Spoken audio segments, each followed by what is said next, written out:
Selamat datang kembali di sesi penelusuran kita. Hari ini kita mau coba gali lebih dalam nih soal sejarah sama tempat-tempat yang mungkin agak tersembunyi ya di area Tokyo yang dulunya Desa Nakarai. Sekarang sih namanya Toyotama di Nerima. Ya, betul. Dan buat penelusuran kali ini, sumber kita lumayan beragam loh. Ada catatan sejarah lokal, terus ada kesaksian dari warga lama kayak Pak Kaneko, Sadao itu, terus rangkuman dari Wikipedia, sama beberapa artikel online juga yang bahas spesifik soal sejarah dan situs-situs menarik di sana. Sip. Jadi misi kita sekarang ini ya pengen ngungkap cerita-cerita di balik area ini gitu kan. Sekalian nemuin sudut-sudut unik yang mungkin jarang orang tahu. Biar Anda yang dengerin dapat gambaran singkat lah soal masa lalunya. Dan siapa tahu jadi inspirasi buat jalan-jalan ke sana. Nah, dan ini nih sebagai pemanasan aja ya. Nama Nakarai-erai itu sendiri, ternyata agak-agak misterius loh asal-usulnya. Bahkan cara nulisnya aja beda-beda sepanjang sejarah. Ini aja udah bikin penasaran sih. Oke, kita mulai dari situ deh. Nama Nakarai ditulisnya Chu Xing Arai. Itu kan artinya kira-kira tempat tinggal baru di tengah. Udah ada catatannya dari tahun 1559. Tapi ada juga yang nulisnya Chu Arai pakai kanji liar. Jadi kayak sumur liar di tengah. Atau Chu Shinkyo, tempat tinggal baru di tengah juga tapi beda kanji. Jadi asalnya gimana nih sebenarnya? Katanya ada hubungan sama desa Nakamura di sebelahnya. Nah, ini dia yang seru. Teori yang paling umum sih bilang kalau Nakara itu ya pemukiman baru dari orang-orang Nakamura. Tapi, ada tapinya nih. Justru nama-nama area kecil di dalamnya itu bikin mikir. Di Nakarai ada daerah namanya Honmura, artinya desa asli. Di Nakamura malah ada nama Shinyashiki, rumah baru. Loh, kok kebalik gitu ya? Iya kan? Jadi kayaknya siapa yang lebih dulu ada atau gimana persis hubungannya itu, ya masih jadi teka-teki kecil gitu deh. Belum ada jawaban pastinya. Wah, iya juga ya. Sejarah emang suka gitu, ninggalin remah-remah yang bikin penasaran. Oke deh, sekarang coba kita bayangin Nakarai zaman dulu kayak gimana. Misalnya tahun 1930-an awal gitu dari cerita Pak Kaneko. Katanya di selatan, dekat perbatasan Nakano, itu isinya sawah semua ya? Betul, sawahnya luas dan subur. Sumber air utamanya itu dari kanal Senkawa, Senkawa Josui. Ini kanal penting banget, udah ada dari tahun 1696, terus tahun 1707 baru diizinin buat irigasi. Jadi ya urat nadi pertanian di Nakarai dan sekitarnya lah. Pak Kaneko ingat ada bendungan kecil gitu buat bagi airnya. Ngairi sawah-sawah di selatan, termasuk yang dekat Kuil Nanzoin. Oke, jadi bagian selatan itu hijau sama sawah ya. Nah, kalau bagian tengah ke utara gimana? Katanya beda. Iya beda. Kalau tengah ke utara itu lebih banyak ladang sama hutan pekarangan gitu, ya Shikimori namanya. Terus ada rumah-rumah sama beberapa toko di pinggir jalan utama, namanya Kyoto Dori.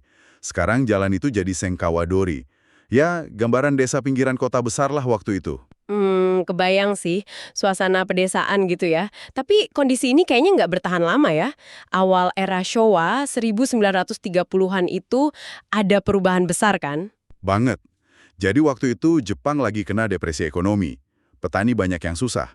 Nah, ditambah lagi, pas Oktober 1932, desa-desa di area Nerima, termasuk Naka-Arai ini, resmi gabung sama kota Tokyo, jadi bagian dari distrik Itabashi waktu itu. Wah, momen gabung ke Tokyo ini pasti jadi pemicu ya. Apalagi ada rencana bangun jalan-jalan gede kayak Mejirodori sama Kanana, Jalan Lingkar 7 itu. Tapi kayaknya bukan cuma itu ya, ada masalah dari dalam desa juga. Tepat. Ada dorongan dari dalam juga.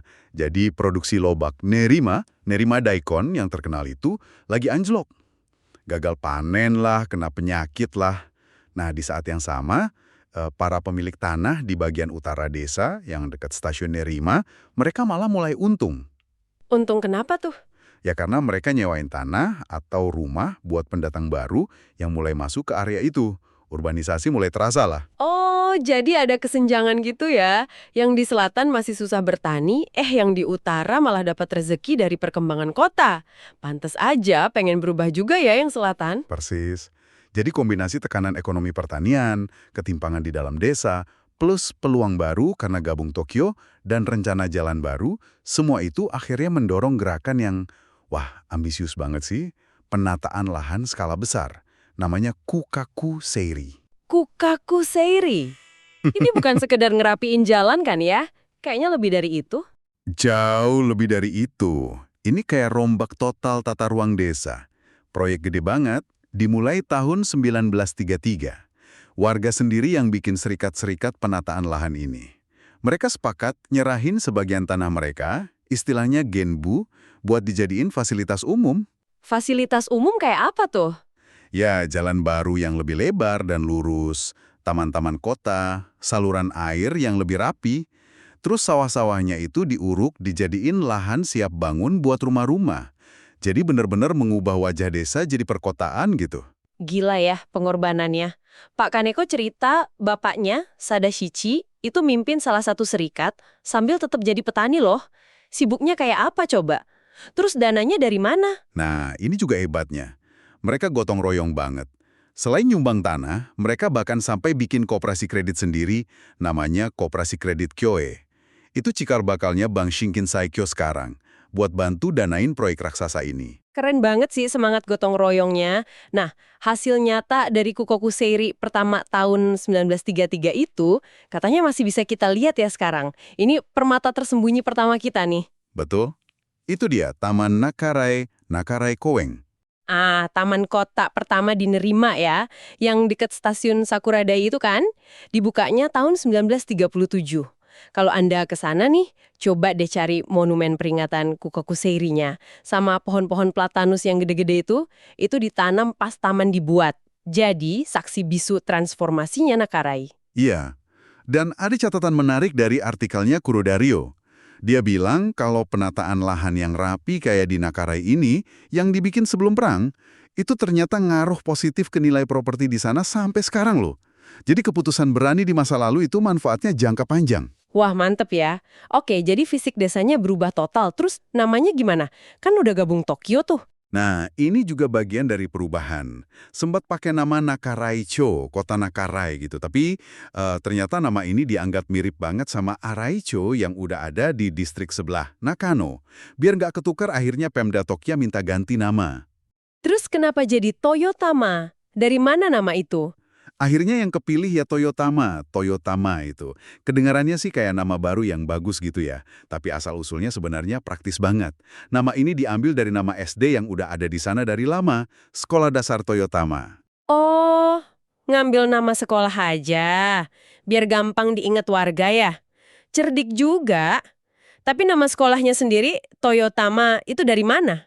Nah, nama sekolah Toyotama ini, yang dulu awalnya dibaca Hogyoku, itu ternyata singkatan atau gabungan dari dua distrik asal murid-muridnya waktu sekolah itu pertama berdiri, yaitu Kita Toshimagun sama Higashi Tamagun. Jadi, Toyo dari Toshima, Tama dari Tama. Sekolah ini udah tua loh, dari 1876. Dulu malah punya sawah sendiri buat biaya operasional, namanya Gakuden. Sekarang lokasinya jadi Taman Gakuden. Oke, jadi nama Toyotama itu akarnya dari nama sekolah, yang mana nama sekolah itu gabungan nama distrik. Praktis banget ya. Tapi kok kayaknya ada cerita lain lagi di balik nama ini? Ada hubungannya sama mitologi atau gimana? Nah, ini dia bagian paling kerennya menurut saya. Ternyata, nama Toyotama itu bukan cuma nama sekolah. Nama itu juga nunjuk ke sosok dewi dalam mitologi Shinto, yaitu Toyotama Hime, Toyotama Hime. Toyotama Hime? Siapa itu? Beliau itu putri dewa laut, Watatsumi. Dianggap sebagai dewi kecantikan dan kesuburan. Katanya sih, utusannya itu ikan lele yang kulitnya licin, sampai dijuluki nama Zukaka, yang mulia ikan lele. Gitu. Masih dihormati juga loh. Wow, jadi pemilihan nama Toyotama itu bukan cuma karena praktis ngambil nama sekolah, tapi sengaja dipilih karena ada makna mitologisnya juga. Kayak doa gitu ya, biar daerah baru ini subur dan indah. Kayaknya gitu. Jadi ini kayak ngasih harapan dan identitas budaya yang lebih dalam ke nama baru itu. Keren banget kan, perpaduan antara modernisasi yang lagi jalan, tapi tetap nyambung ke akar tradisi kuno. Luar biasa sih ini. Jadi Naka Arai bertransformasi jadi Toyotama, bukan cuma fisiknya lewat Kukakuseri, tapi namanya juga punya makna berlapis ya. Oke, sekarang kalau kita mau napak tilas nih, di mana aja kita bisa lihat sisa-sisa sejarah Naka Arai atau Toyotama ini, selain Taman Naka Arai tadi? Wah, banyak banget. Kita coba bahas beberapa yang paling menarik ya. Salah satu yang utama pasti kuil penjaga desanya, Chinjunya, yaitu kuil Toyotama Hikawa. Toyotama Hikawa Sonten.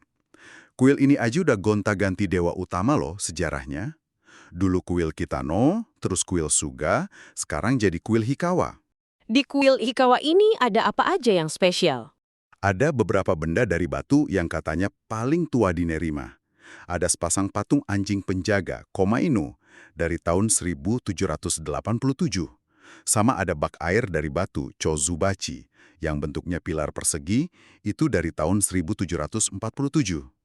Tapi yang paling unik menurut saya sih, tumpukan batu-batu gede yang namanya Chikaraishi. Chikaraishi, batu kekuatan.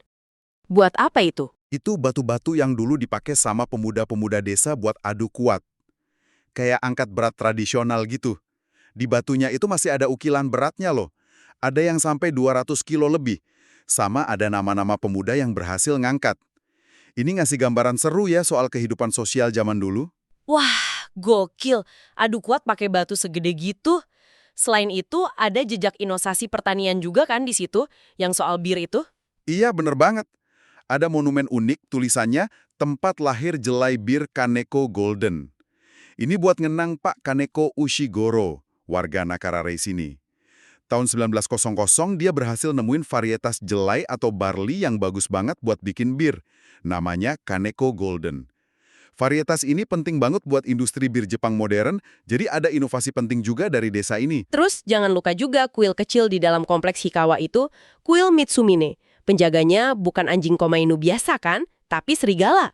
Nah iya, unik banget ini. Penjaganya patung serigala. Ini ada hubungannya sama kepercayaan dari Gunung Mitsumine di daerah Chichibu sana. Di sana serigala dianggap utusan dewa yang melindungi dari bencana sama maling. Ini nunjukin kalau kepercayaan dari daerah lain juga masuk dan diadopsi sama warga Nakaarai dulu. Menarik ya, selain Hikawa ada kuil lain yang ceritanya seru. Mungkin kuil Shogakuin, Sekakuin, yang dekat situ. Katanya ada hubungan sama kokoh sejarah gede. Iya, Shogakuin ini konon didiriin sama Ota Dokan. Itulah yang bangun Kastil Edo, cikal bakal Tokyo, sekitar abad ke-15. Dulu fungsinya kayak kuil pengelola buat kuil lain. Di sana ada pagoda namanya Tahototo, bagus banget.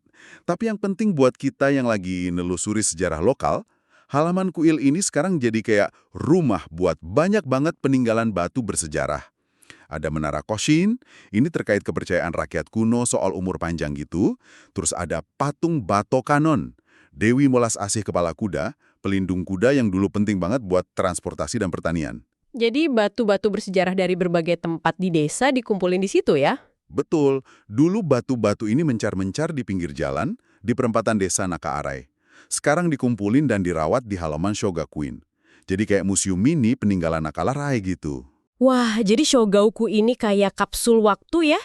Terus ada lagi kuil Ichishikima, Shikishima Jinja, katanya ada cerita soal kolam yang hilang. Iya, ini cerita yang agak sedih sih. Kuil ini kan dewinya Dewi Pertanian ya. Ichishikima Hime, dulu kuilnya itu cantik banget, dikelilingi kolam. Tapi ya karena pembangunan di sekitarnya setelah perang, kolamnya jadi kering, terus akhirnya diuruk tanah. Terus buktinya apa kalau dulu ada kolam? Satu-satunya bukti fisik yang masih ada itu cuma beberapa batu pipih panjang. Itu dulunya jembatan di atas kolam, Hashi-ishi. Jadi kalau Anda ke sana, lihat batu jembatan itu tapi nggak ada kolamnya, langsung kebayang deh perubahannya drastis banget. Oh ya, ada cerita rakyat juga. Kalau daun cemara hinoki dari kuil ini katanya bisa bikin bayi yang nangis malam jadi tenang. Kisah kolam yang hilang itu emang bikin nyesek ya. Lalu ada kuil Hayashi Inari Jinja, namanya ada Hayashinya, hutannya. Iya benar. Soalnya daerah situ dulunya emang hutan. Malah hutan terlarang punya Keshogunan Tokugawa. Namanya Otomeyama. Nggak boleh sembarangan masuk atau nebang pohon. Kuil ini dibangun sekitar abad ke-17. Ceritanya sih, ada pengelola hutan mimpi nemu sumber air pas lagi kekeringan parah. Air itu nyelamatin desa, sekaligus nyelamatin hutan dari penebangan liar. Di dekat gerbangnya ada Menara Koshin dari tahun 1663. Ini salah satu yang paling tua di Nerima, jadi aset budaya penting. Jadi kuil-kuil ini benar-benar nyimpen banyak cerita ya, bukan cuma tempat ibadah, tapi saksi perubahan lingkungan, kepercayaan orang, inovasi kayak jelai bir tadi, sampai kehidupan sehari-hari kayak adu kuat pemuda. Tadi kita juga sebut taman-taman lain ya, kayak Taman Tokuden sama Taman Kita Arai. Kuseiri. Ini nunjukin kalau proyek penataan lahan itu emang nyebar di seluruh area Nakarai dulu.